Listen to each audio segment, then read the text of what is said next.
Hello children, Ravi Sai here. Dear children, today we shall discuss the ball poem by John Berryman. The fifth poem in the first flight, the NCERT textbook for English for class 10. Dear children, this poem, the ball poem, it is a very philosophical poem. And it carries a very meaningful message for the reader. बच्चों, आम poems की तरह ये poem, it's not about wild animals or anything, but it has a very meaningful, it is a very meaningful poem. यहाँ एक बच्चे के बारे में बात की गई है कि एक बच्चा जो अपनी गेंद खो देता है. अब आप कहोगे कि सर इसमें बड़ी क्या बात है. ओके, हर दिन कोई ना कोई चीज हमारी खोती रहती है, लेकिन बच्चों ये पहली बार ऐसा हो रहा है कि ये बच्चा कोई अपनी बहुत ही प्यारी चीज पहली बार खो रहा है. बच्चों, पाना, टू अचीव, ये सबको अच्छा लगता है, लेकिन खोने की बात आती है तब हमारा दिल बहुत ही भारी हो जाता है. और यही मैसेज पोएट हमें कन्वे करना चाहते हैं कि जिस प्रकार पाना ये जीवन का बड़ा ही इम्पोर्टेंट फैक्टर है, उसी तरह खोना भी एक बहुत ही इंटीग्रल पार्ट ऑफ लाइफ हमारा है. जिंदगी में खोना भी हमें सीखना चाहिए. राइट? देखते हैं poem. The poet says, what is the boy now who has lost his ball. अब इस लड़के की अब क्या बात करें जिसने अपनी गेंद, अपनी बॉल खो दी है. What is it to do. अब वो क्या करेगा. I saw it go merrily bouncing. मैंने देखा उस गेंद को merrily bouncing, बड़ी खुशी से वो गेंद उछल कर जा रही थी. Down the street, रास्ते पे जा रही थी. And then merrily over. There it is in the water. और उछल कर कहाँ चली गई. एक हार्बर है बच्चों, पोएम में आएगा हार्बर, हार्बर यानी दरिया किनारे जो एक बोट या शिप जहां हॉल्ट करती है उसे हार्बर कहते हैं. तो उस हार्बर में वो गेंद उछल कर उसके पानी में, हार्बर के पानी में खो गई. नो यूज टू से oh there are other balls. अब अगर हम उस लड़के को कहें कि टेंशन मत लो, दूसरी भी गेंद है, there are other balls also, but it is no use. ऐसा कहने का कोई यूज नहीं है. An ultimate shaking grief fixes the boy. एक अजीब प्रकार का दर्द, दुख उस लड़के पर हावी हो जाता है. As he stands rigid, trembling, staring down. वो वहां खड़ा रहकर उस गेंद को जो पानी में खो गई है उसे रिजिड होकर, कैसे खड़ा है वो, रिजिड है, ऐसे ही स्टैच्यू की तरह वहां खड़ा हो गया है. He is trembling, staring down all his young days into the harbour. और अब देखने जाए तो हार्बर में क्या खो गया है, बॉल. लेकिन पोएट सेज ये बॉल नहीं थी, उसके यंग डेज थे, बचपन के दिन थे जो उसने उस हार्बर के पानी में खो दी. Where his ball went. और उस हार्बर में उसकी गेंद चली गई. उसकी गेंद नहीं चली गई, उसका बचपन चला गया. I would not intrude on him. The poet says कि मैं उसे इंट्रूड नहीं करूंगा, यानी उसके वो जो सहम कर वहां खड़ा हुआ है, मैं उसके दुख में इंटरफियर नहीं करना चाहता, यानी ये पोएट कहना चाहते हैं कि जैसे कोई बच्चा रोता हो, दुखी हो, तो हम जाएंगे, उसे सहलाएंगे, उसे समझाएंगे कि बेटा ऐसा तो होता ही रहता है, दिस एंड दैट। पोएट कहता है कि नहीं, मैं उसे समझाने नहीं जाऊंगा। I would not intrude on him, I would not interfere in his sorrow. ऐसा क्यों कहता है बच्चों? क्योंकि पोएट उसको ये सिखाना चाहता है कि दर्द को सहना भी आना चाहिए। जैसे जीत को हम सेलिब्रेट करते हैं, वैसे ही हार को, हार को या लॉस को भी हमें सहन करना आना चाहिए, right? It is a matter of practice. We can learn it through experience only. और यही एक्सपीरियंस पोएट उसे करवाना चाहता है, अकेले अकेले। A dime another ball is worthless. Dime यानी American currency, you can say 10 cent, 10 cents को डाइम कहता है।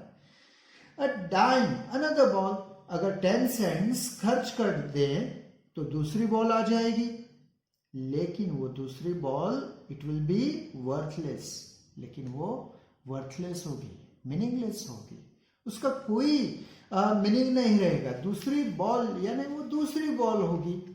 पहली बॉल तो वो 10 सेंट या 100 सेंट आप खर्च दो, 1000 सेंट खर्च कर दो, लेकिन वो फर्स्ट बॉल तो नहीं आएगी वापस।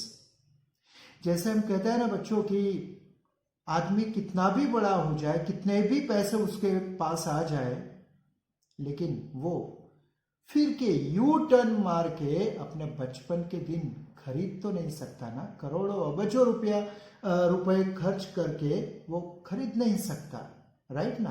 क्योंकि वो बचपन के दिन है, एक बार गए सो गए, राइट?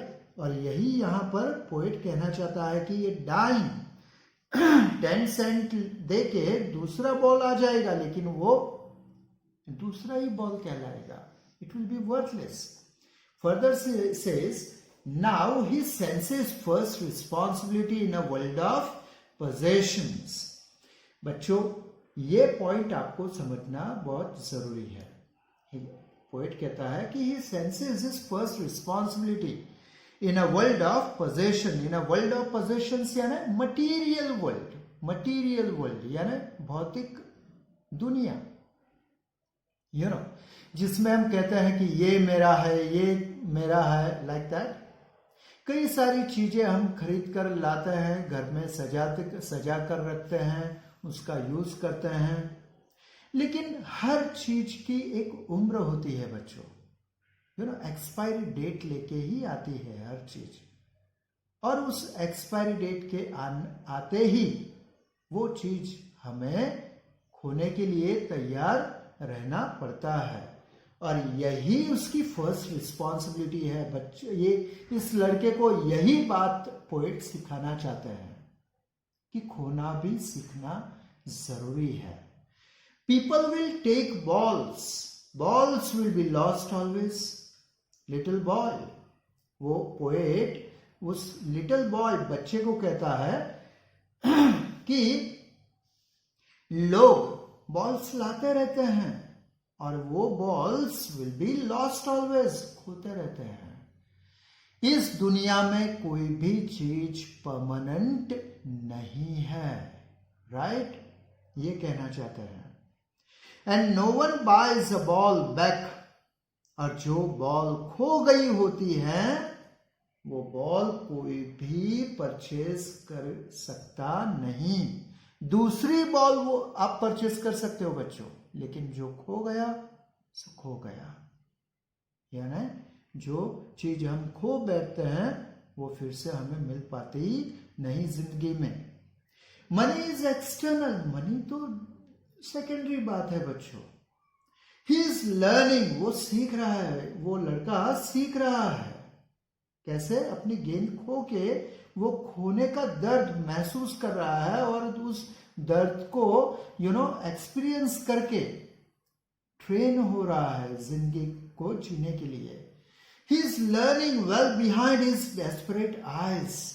उसकी आइज कैसी है? डेस्परेट है। उस बॉल को खोजने के लिए, उसे फिर से पाने के लिए उसकी आइज डेस्परेट है। दी epistemology means epistemology means the knowledge, the knowledge here, the knowledge of what? The epistemology of loss. खोने की जो फिलोसॉफी है, नॉलेज है, वो उसे मिल रहा है। He is learning that epistemology of loss. How to stand up, और खो देने के बाद, हार देने के बाद कैसे खड़े रहना है। हिम्मत नहीं हारनी है, बिना हिम्मत हारे जिंदगी में कैसे खड़े रहना है। Knowing what every man must one day know and most know many days how to stand up. और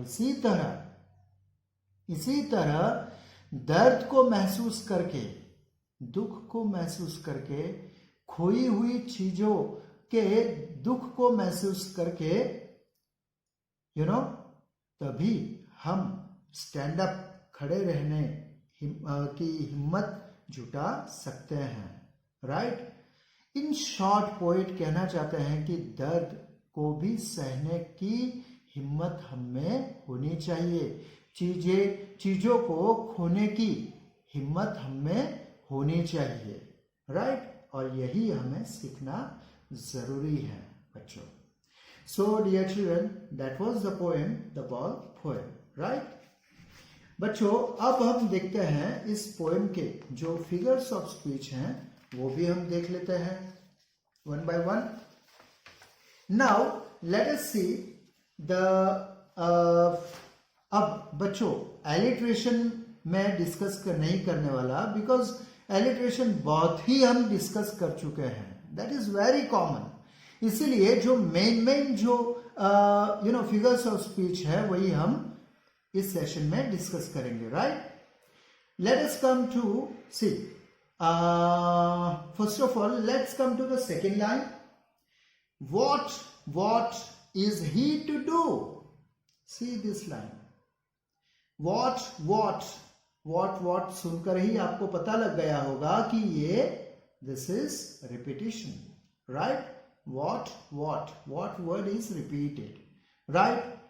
अब दूसरी फिगर ऑफ स्पीच है बच्चों, इसमें कौन सी? देखो, इंट्रोगेशन मार्क दिया गया है। Right? This interrogation mark is there, that's why इसे कहेंगे हम interrogation. This is one of the figures of speech.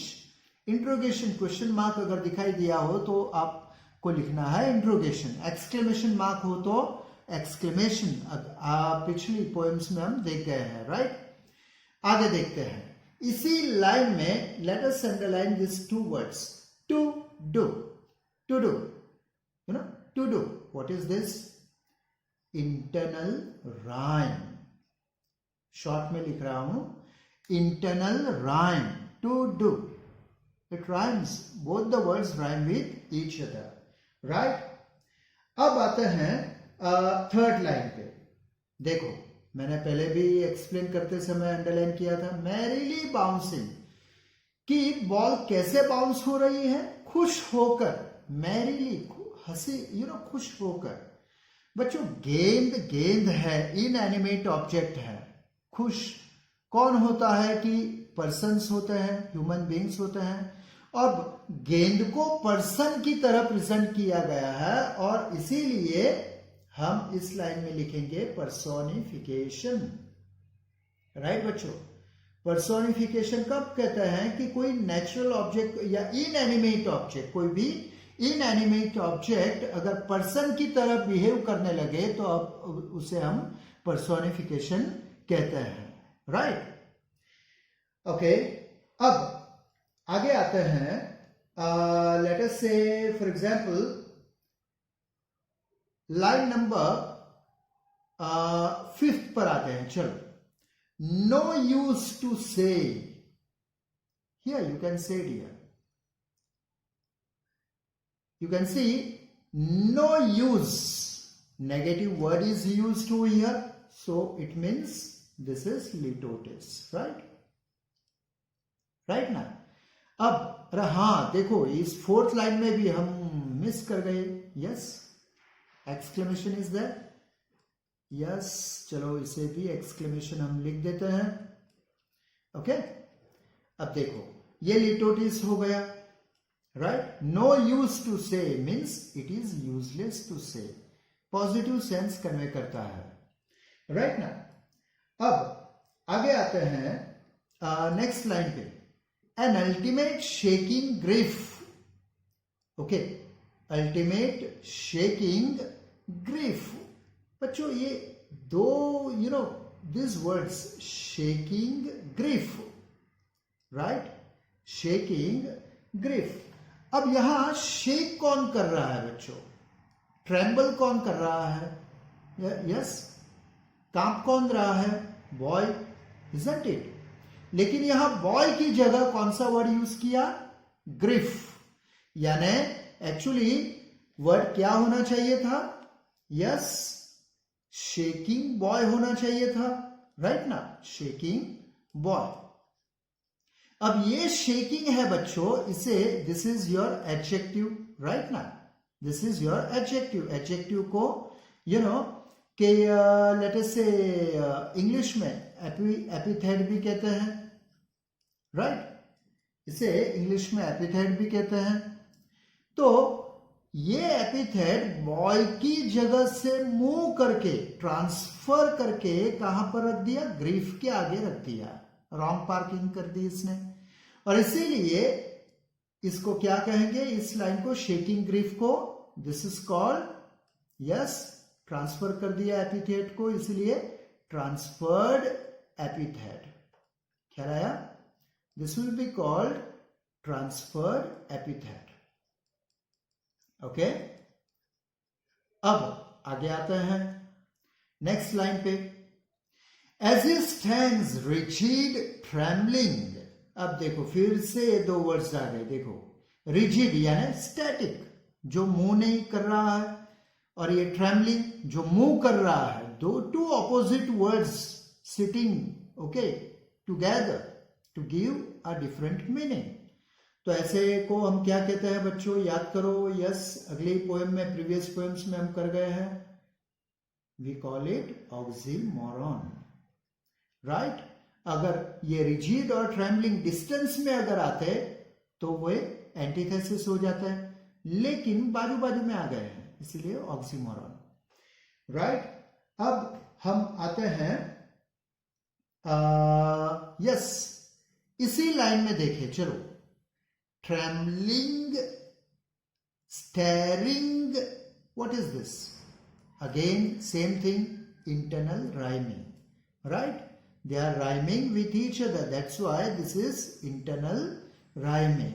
दो words line के अंदर ही internally rhyme कर रहे हैं एक दूसरे से. Okay, आगे देखते हैं कि the poet says all his young days into the harbor, all his young days. बच्चों, young days, what is young days? days थोड़ी ना young होता है. यहाँ young कौन है? boy. लेकिन boy की जगह फिर से उसने क्या कर दिया? days. देखिए यहाँ पर भी shaking boy लिखना चाहिए था, उसकी जगह grief लिख दिया. यहाँ young boy लिखना चाहिए था, यहाँ days लिख दिया. यानी once again wrong parking. That is young epithet को ट्रांसफर किया गया है, बॉय से लेकर ट्रांसफर करके डेज के आगे रख दिया है, इसलिए once again this is transferred epithet, right. आगे बढ़ते हैं. Okay, he says his ball went, I would not intrude on him. I would not बोलिए कौन सा है? Litotes, negative word, right, conveying a positive sense, litotes. फिर से हम आते हैं. A dime another ball is worthless. छोड़ो, इसे छोड़ देते हैं, आगे बढ़ते हैं। इसमें कोई नहीं है। आगे अगली लाइंस में देखते हैं कौन कौन से हैं। Yes, here you can see balls balls. Yes, बोलिए balls balls. Repetition, right. Okay, अब इस लाइन में आपको एक नया फिगर ऑफ स्पीच सीखने को मिलने वाली है। देखो, balls balls will be lost little boy. देखो, ये किससे एड्रेस कर रहा है पोएट, किससे बात कर रहा है? लिटिल बॉय से। हम कहते हैं ना, oh god please help me, oh mummy please give me some food. किसी को, किसी ना किसी को एड्रेस करते हैं। तो ऐसे जब एड्रेस किया गया हो तो इसे, इस फिगर ऑफ स्पीच को हम कहते हैं एपोस्ट्रॉफी, राइट, यानी डायरेक्ट एड्रेस। डायरेक्ट एड्रेस किसी को अगर किया गया हो, किसी का नाम लेकर किसी को बुलाया गया हो, या किसी भी तरह किसी को एड्रेस किया गया हो, तो उसे हम एपोस्ट्रॉफी कहते हैं, राइट। उसके बाद की लाइन देखते हैं। यस, ये तो आप भी कह सकते हो, क्या है? नो वन बाइज, यानी फिर से लिटोटिस आ गई बच्चों, राइट ना। This is again litotes. उसके बाद फिर से हम आते हैं C, he is learning well behind his desperate eyes. Desperate कौन है बच्चों? डेस्परेट कौन, इतना व्याकुल कौन हो गया है? बॉय ना। हाँ, तो आइज, बॉय की जगह आइज रख दिया, तो that's why once again this is transferred epithet, right. Short में लिख रहा हूं, आगे मैंने पूरी स्पेलिंग लिख दी है। This is transferred epithet once again.